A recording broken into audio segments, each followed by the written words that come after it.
Hello there everyone, my name's Cole and welcome back to the channel. Today we're going to look at another starship that I built here in Minecraft.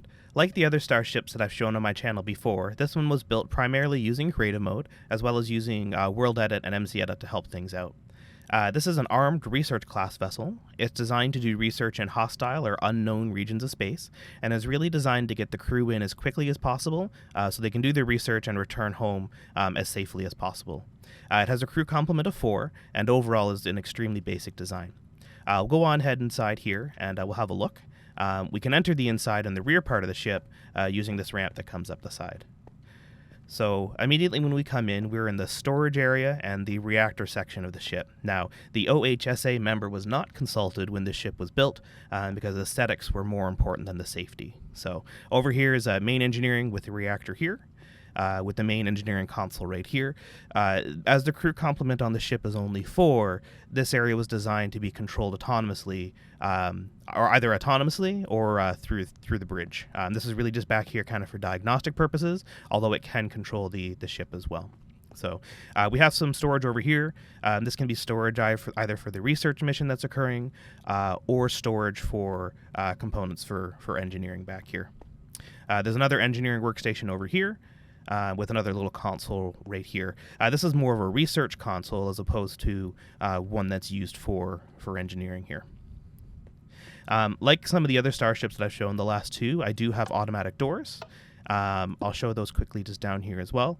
This just uses the same command block system. It was just a copy and paste using MC Edit from the other 2 ships, the carrier class ship that I showed, as well as the transport ship. So just uses command blocks to essentially spawn in air in place of the glass, and then spawn the glass back in after a few seconds. So this area over right here is the crew quarters. We've got a couple sofas, one here and one over here, as well as a little bit of a library and a recreation area, and the individual bunks. As I mentioned, this is not really a ship that's designed. It's a ship that's designed primarily for research and not for luxury.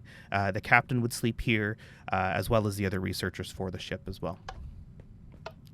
Over here is the mess hall, just a very basic kitchen. Not a whole lot going on here. This is a matter generator or replicator, as well as an area for drinks as well, and a little bit of a water station here. No cook on board. Everybody really has to fend for themselves. The main bridge is up over here. There are 2 rooms off to the side.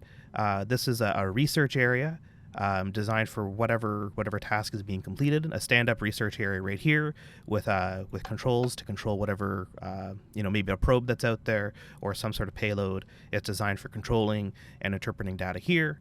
And this is more of a sit-down type workstation. The ship here is really versatile, and it's designed that it can be customized really for whatever research that needs to be completed. It's not really designed for, this one specifically looks after matter, this one specifically looks after organic materials, and so on and so forth. Over here is a bit of a boardroom with a little console right up above to display data for a person who's doing a presentation or whatever they need to use it for. There wasn't enough space in this part of the ship to put in these command blocks. I could have done it manually if I didn't do this design right here, but I didn't really feel like reinventing the wheel. When I'm entering in these command lines, it's writing down coordinates, doing some math, and then writing down the new coordinates and telling the blocks to spawn in. And I just didn't really want to throw it in right here because you have to, in order for these command block things to work, for the doors to open and close automatically, you have to hide a command block in this part of the ship, and it's kind of hard to do. There just wasn't enough space right here.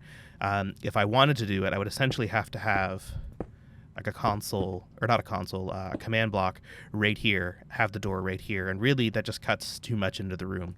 So I opted not to do that for these 2 parts of the ship. They're just open concept. So up here is the main part of the bridge. This workstation here or this workstation over here can be used for controlling the weapons on the ship. If they're not being used for weapons, they can be reassigned for the research. Right here is the main captain's chair. The captain of the ship is, again, a scientist. It's not really designed, the ship is not really designed to have a captain who just sits at the helm all day and controls the ship. Everything is really designed to be autonomous. The person can sit here and command the ship to go where they need it to, but this is really the main science workstation for the ship. So we'll head back outside, and I want to talk just about a few more other things just before we finish up here. All right, so we're just looking at the entire fleet of starships that I built here so far to date. The one that we looked at today is the 7th starship that I built, and when I'm building my starships, I want them all to be unique. I don't want them to look the same. I don't want them to even just to be slight variations on each other. I want them all to be unique, and so to do that, I usually focus on one thing and design around that. I've mentioned it before in my past builds. I focus on the most important aspect of the build that first, and then build around it. And for this one, I built it around the bridge. I really wanted to try using an unusual ratio. Usually the bridge comprises of a very small percentage of the overall build. For example, this transport craft, very small bridge. The frog, very small bridge. With the exception of the whale and the carrier, all of these other 4 starships have a really small bridge. So for this one, I wanted to experiment with what would the ship look like if the bridge takes up roughly half of the square footage of the entire ship. And this was the result. I spent a long time working on it. I didn't mention at the beginning of the beginning of this video, how long it took me to actually build the ship, and I did that on purpose. Most of the starships that I build, not most of them, these ones here, the smaller ones, I can pound out in about 2 weeks, 1 or 2 weeks, depending how busy I am.